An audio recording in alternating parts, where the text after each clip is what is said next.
Douglas Allen Bickford, President and CEO of Say I Love You in Mirror Productions. Today's date is the 20th of July 2022 at about 9:30 a.m. here, Pacific Standard Time. Broadcasting live from my 105-year-old house here in Klamath Falls, Oregon, which is my hometown. And Klamath Falls, Oregon is the gateway to Crater Lake National Park, which is one of the 7 wonders of the world. I'm on Facebook Live and YouTube Live now for the first time today. Absolutely one reason.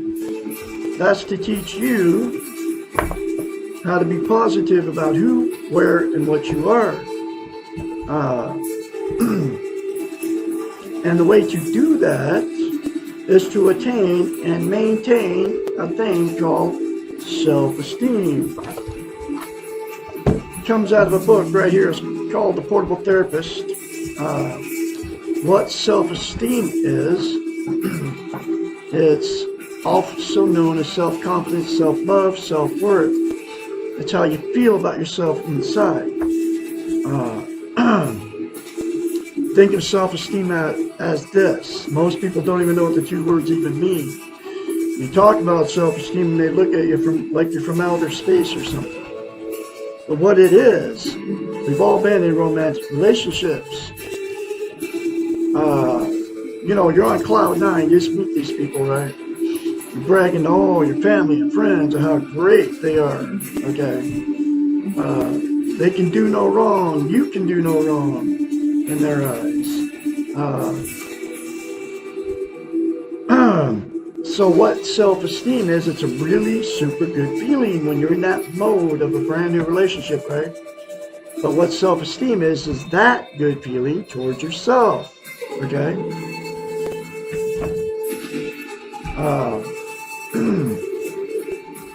Dr. Susanna McMahon, she's 73, lives in Madrid, Texas with her husband. She is a psychiatrist. She has a doctorate in psychology. She also has a master's in philosophy.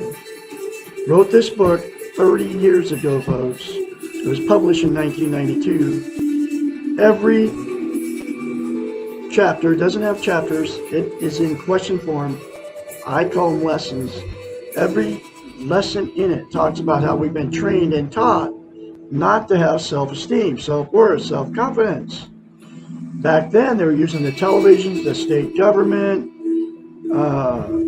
religion to teach us to feel bad about ourselves, right? Because self-esteem is the exact opposite of feeling bad about yourself. So, she's a counselor, a therapist for many years out of her life. I don't know what she's doing now. She's probably retired. I am her spokesperson. But she had to come up with a concept to get her clients to give themselves self-esteem. She knew nobody was teaching it. There's only one way to get a healthy mind. And people would hire her and pay her big bucks as a psychiatrist to fix their unhealthy minds. Because what a psychiatrist is, they go to school to study the science of the mind and how it works. So she knows, so people would hire her to fix their unhealthy mind, just like I said. She knew they didn't have self-esteem because nobody was teaching it. In fact, they're taken away from us. They don't want us to have it, okay? She knew this 30 years ago, so she had to come up with a concept to get her clients to give themselves self-esteem, okay, in order so she could help them fix their unhealthy minds. Here's that very simple concept. It's called mirror therapy. You look at yourself in the mirror, you say 4 things. I love you. I love my inner child. I'm worthy to be loved. I'm worthy to love.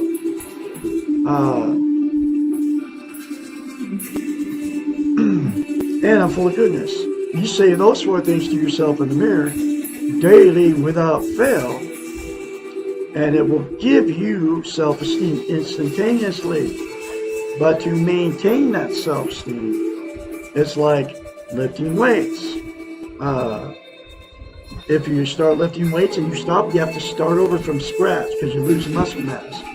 Self-esteem is the exact same thing for the brain, okay? So you'll have to practice it daily. So basically, you're going to have to say that to yourself in the mirror for the rest of your life. It'll take you less than 10 seconds. I love Douglas Allen Bickford. I love my inner child. I'm worthy to be loved. I'm worthy to love. I am full of goodness. Okay? And the other reason she came up with mirror therapy is this. We cannot lie to ourselves in the mirror. It's a psychological event that happens in your brain. Okay? You cannot say good things about yourself because you don't feel that way about yourself because of your training. That's why when you get in front of the mirror, you can very easily say bad things about yourself because that's how you feel about yourself inside. But you can't say good things to yourself in the mirror, and those 4 things are very good things, folks, to tell yourself, but you can't say it because you don't feel that way about yourself. So, the very first time you do it, you'll have to force yourself to do it. Okay? It'll seem very strange and awkward, like it felt for me the very first time. I had been doing it for over 19 months. Every day, without fail, I say those 4 things to myself daily in the mirror when I get up and I'm shaving and all that. And I add to it, I say all kinds of good stuff about myself. Now that I have self-esteem, because of mirror therapy, I am very confidently spreading this message from Dr. Susanna McMahon. It is my life's work to teach you how to love yourself, okay? And I will continue to do this because I'm the absolute only one teaching self-esteem. I'm the absolute only one teaching you how to get it. I'm the absolute only one telling you how simple it is. And it is that simple, folks. And I am the absolute only one telling you how important it is for you to have it. And here's why that is. Okay. We can't be content without it. What content means is you feel good about how, where, and what you are. It's also known as internal peace. There are 11 things that people are using to try to be content. And they are Facebook, and you can include YouTube too. Facebook, drugs, alcohol, sex, food, gambling, television, religion, and yes, following Jesus and proclaiming, you're having a relationship with Jesus is religion, folks. I've had many people tell me, I don't do religion, I do Jesus. Okay. It's the same thing, folks. People, material possessions, or money. Those 11 things are known as externals that are outside of yourself. They will never, ever make you content permanently or give you internal peace. It's always a temporary fix. You all know what I'm talking about. The drug high goes away. So does the alcohol buzz. So you have to do more of both of those to keep the good feeling, keep the content feeling. And then the other 9 things are exactly the same thing. Feels good to sit in front of the television. But as soon as you turn it off, you don't have to feel good anymore. So you have to do more television. Okay. So the next reason it is so vital for you to have attain and maintain self-esteem is because we can't be loved and we can't love without it. So what happens is people without self-esteem will attract somebody that doesn't have it. So as soon as that good feeling goes away and you move in and all the stuff starts happening, you get married, you don't get married, you have children, it gets stale and boring. So you think you're out of love. And that's when the fights and the arguments start. and the cheating on each other, the name calling, the getting in the car, going down the road, trying to get away from the maniac. And then the apologies. You say you're sorry, you go to therapy, nothing ever fixes it. And so because the relationship turned toxic with you with no self-esteem, you'll divorce or separate, right? And then what'll happen is the same two will go jump back in another relationship with somebody else, and the exact same thing will happen because you got in another one without self-esteem. Because you can't love, you can't be loved without self-esteem. So, they call it relationship jumping. That's why I've been married 4 times and divorced 4 times. That's why you've had many failed relationships out there and can't find the right person. Because you go for another one and the same thing happens without self-esteem. The next thing that happens that 2 people have got in without self-esteem in a relationship, right, is the 2 will stay in that relationship forever. There's a lot of people doing that too.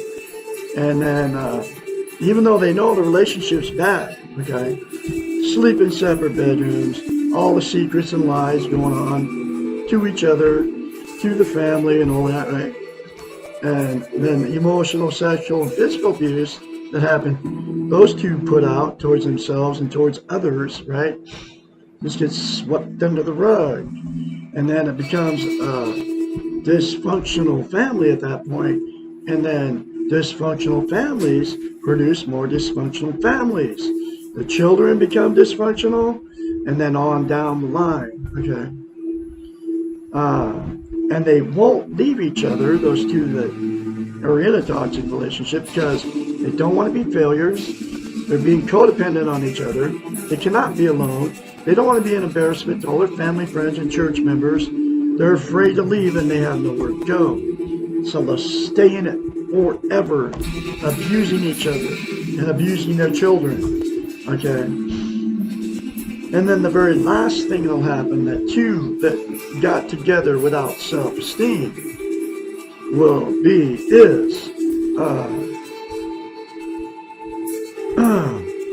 the 2 that have had many failed marriages, many failed relationships, will just go, screw it. They'll exit out of the romantic scene and just be alone for the rest of their lives. But they'll be just as miserable alone as they were in the relationship, because you cannot have internal peace. You can't be content until you attain and maintain self-esteem. So there is a cure for all the above and all those relationships that I just talked about. If all say 4 things to themselves in the mirror daily for the rest of your life, take it less than 10 seconds, like I said, and get this book and go through this book. There's many more concepts that will fix your unhealthy mind by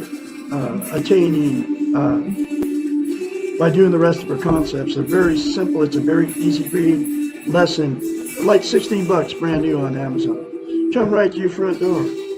That will fix you and heal you, and you will be able to fix a toxic relationship if all parties involved do it, or if one wants to do it and the other doesn't. It'll give the one that wants change the courage and the strength to leave that abusive relationship. Guaranteed. That's everything that happens when you get involved in romantic relationships without self-esteem. And you can apply that to regular relationships too. I'm talking about friendships, relationships with your family, right? If one's in a dysfunctional family and wants out, it'll give you the strength and the courage to walk away from a dysfunctional family that doesn't want change if you attain and maintain self-esteem. I've done it, okay? Because once you attain and maintain self-esteem, you won't let people abuse you, like calling you names or whatever, okay? So I'm going through the Portable Therapist one lesson at a time. Here's that next lesson, and I have been for well over a year now. Lesson 61. What is a good relationship? One way to think about relationships is to visualize a continuum. Okay, I'm going to show you this.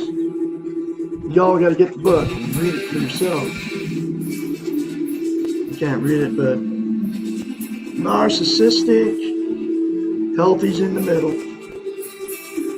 Codependent is on the other far side. So healthy's right in the middle of narcissistic and codependent, right? Yeah, show that to YouTube too, in case anybody's watching.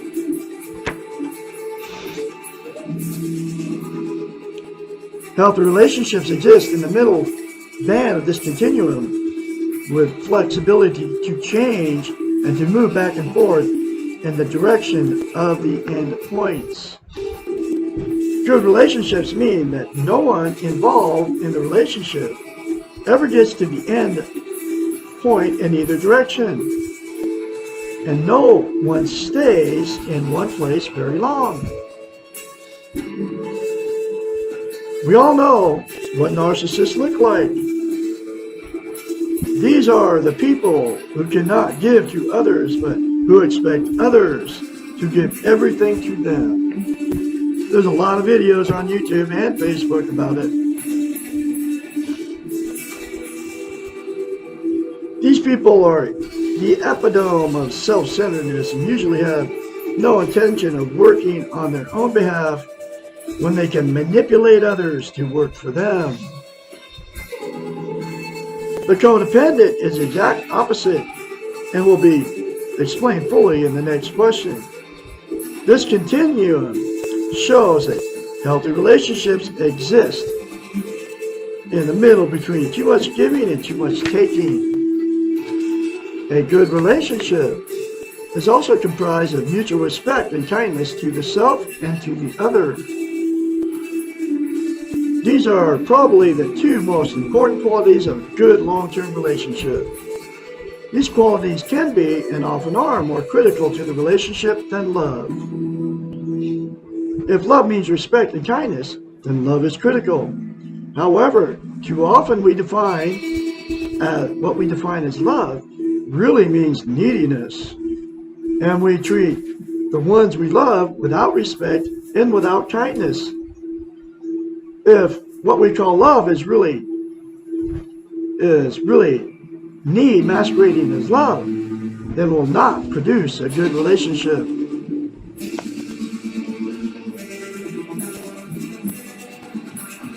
A good relationship is also comprised of trust, acceptance, communication, a genuine liking for the other person, and a willingness to compromise at times. There must be recognition of the other as a separate person from ourselves, with his or her own needs and values and choices. There are things about each of us that are separate from the other person and separate from the relationship, and this holds true for others as well.